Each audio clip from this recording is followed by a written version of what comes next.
सो यार नीट का डेट बहुत ही पास आते जा रहा है और आप में से कितने सारे लोग ऐसे होंगे जो अभी इस उलझन में फंसे होंगे कि नीट का मॉक टेस्ट दे या फिर प्रिपरेशन करे या फिर रीडिंग करे, क्या करे, एनसीईआरटी पढ़े। तो इस वीडियो में मैं पर्टिकुलरली नीट के मॉक टेस्ट के बारे में बात करने वाला हूँ।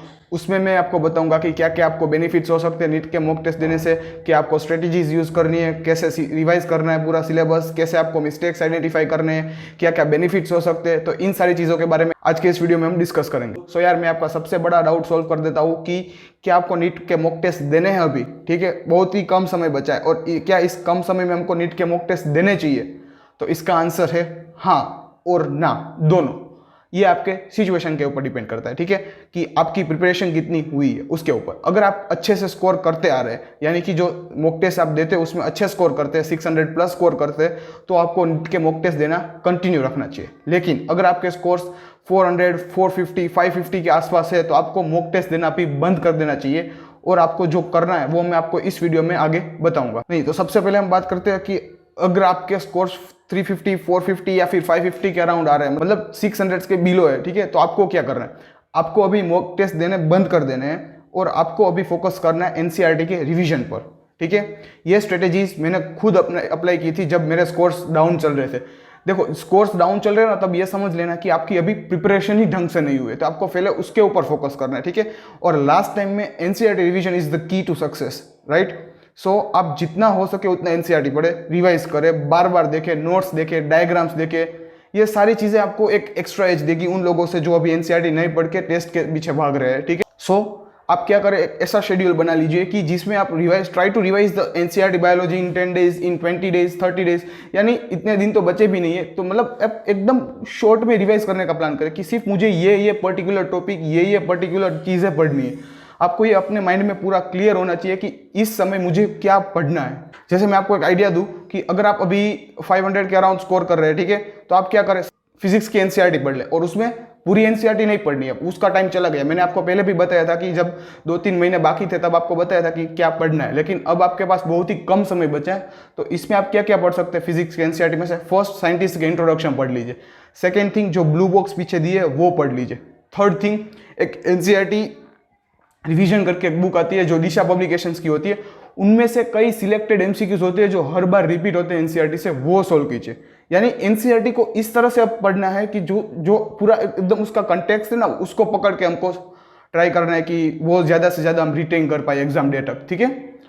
केमिस्ट्री में भी वही, इनऑर्गेनिक के डेटाज, वैल्यूज, वो सब याद कर लो, एक्सेप्शंस याद कर लो, ठीक है। और ऑर्गेनिक में सारी नेम रिएक्शंस याद कर लो, उनके रिएजेंट्स याद कर लो, उनके सबस्ट्रेट याद कर लो, उनके जो प्रोडक्ट बन रही है वो याद कर लो, उनमें कोई अगर एक्सेप्शन क्लेसिस है तो वो याद कर लो, ठीक है। एटॉमिक नंबर्स याद कर लो, फिजिकल प्रॉपर्टीज और फिजिकल फॉर्मूलाज याद कर लो, ग्राफ्स कर लो केमिस्ट्री में। ये सारी चीजें आप केमिस्ट्री में कर सकते हो, ठीक है, ऑर्गेनिक केमिस्ट्री में। और अगर हम बायोलॉजी की बात करें तो बायोलॉजी तो पूरा फैक्चुअल है। एक 2-3 साल पहले एक बुक आई थी एनसीईआरटी टैबलेट करके, ठीक है, कोई गंगवार सर थे, उन्होंने लिखी थी, तो वो बुक एकदम परफेक्ट पॉइंट है लास्ट 10 डेज के लिए। उसमें उस बुक में सारे के सारे, वो बुक तो नहीं है वैसे, एक पीडीएफ जैसा ही था वो, मतलब टैबलेट जैसा, जो कि पूरा रिवीजन आपको करा, पूरा रिवीजन आपको करा था एकदम शॉर्ट में, ठीक है। तो वो चीज़ें आप अच्छे से कर लो। तो ये पर्टिकुलर चीज़ होगी अगर आपके स्कोर्स 600 से बिलो आ रहे हैं। ये सब तो मेरी एडवाइस थी, ठीक है। लेकिन आपको अंदर से ऐसा लग रहा है कि मेरी प्रिपरेशन अच्छी ठीक ठाक से हो गई है, तो फिर मुझे क्या करना चाहिए? तो फिर मुझे अगर मॉक टेस्ट देनी है तो क्या दे, कौन सी दे, कैसे दे, वो अब उस चीज के बारे में अब हम बात करेंगे, ठीक है। तो देखो अगर आपको मॉक टेस्ट देनी है, ठीक है, तो try to find a relevant source, right. यानी हर दूसरी तीसरी मॉक टेस्ट हमको नहीं देनी है। जो मॉक टेस्ट आपको ऐसी लगे कि इंपॉर्टेंट है, अच्छे से मैं सॉल्व कर सकता हूँ, उसी मॉक टेस्ट के ऊपर फोकस करें। पीडब्ल्यू की जो टेस्ट सीरीज होती है बहुत ही बढ़िया होती है, मैंने पर्सनली क्वेश्चंस देखे हुए हैं, ठीक है, तो आप पीडब्ल्यू की टेस्ट सीरीज यूज कर सकते हैं। हाँ, तो फिर सबसे पहली चीज आपको क्या ध्यान रखनी है कि अच्छे से अच्छा सोर्स फाइंड करना है। पीडब्ल्यू ले सकते हैं, एलएन या फिर आकाश, इन 3 चीजों की या फिर इन 3 इंस्टीट्यूट की टेस्ट सीरीज कंसीडर कर सकते हैं, ठीक है। उसमें अगर एलएन और आकाश में से है आप, तो आकाश की ज्यादा प्रीफर कर सकते हैं, ठीक है। उनके क्वेश्चंस थोड़े हाई लेवल भी होते हैं और एनसीईआरटी बेस्ड भी होते हैं, तो आप वो कंसीडर कर सकते हैं, ठीक है। Next thing you have to do is to solve as many as mock test as possible, because you think that in your mind there is a preformed stigma that if I solve more than one mock test per day then I will score more.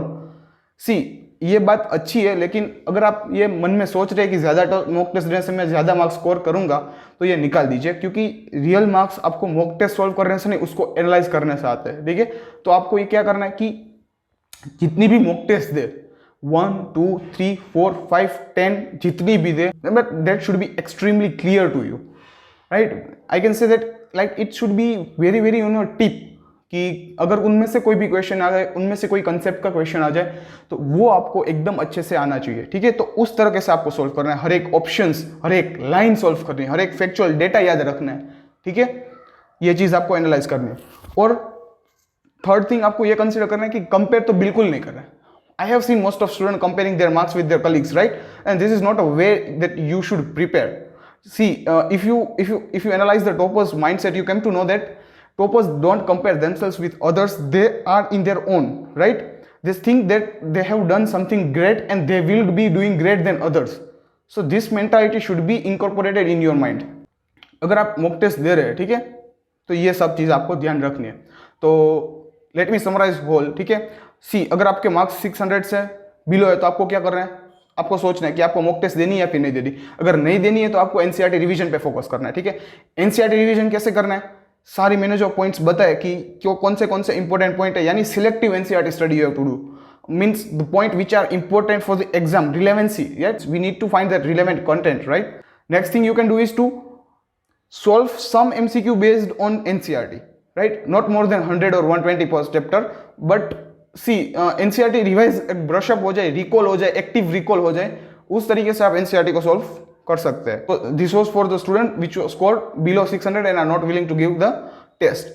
Now for those students who are willing to give mock tests, they should consider what first is the source. Their source should be according to NCERT, right? NCERT based and according to the recent NEET paper examinations. Second thing they need to consider is to give the mock test, but they need to analyze that mock test very carefully. Analyzing the mock test is the most crucial step, right? Most of the students, they gave mock test to only know their scores, right? Ki how much I've prepared than others. But this is not the key. Your competition is with yourself. You need to see that where I am lacking. You don't need to compare your marks with the topper, that right, ki in particular test the class topper scored this much, and in this test I have scored this, and this is not a key, right? So you need to consider these points. And the last thing I would tell is that keep studying and keep hustling, right? No matter what happens, and till your last breath of NEET examination, you need to consider that you are the king of your field. Yes, this mindset is very very very much required in today's day. Every student, due to this huge competition, every student feels that they are inferior to others, right? Even I have that feeling that I am inferior to others.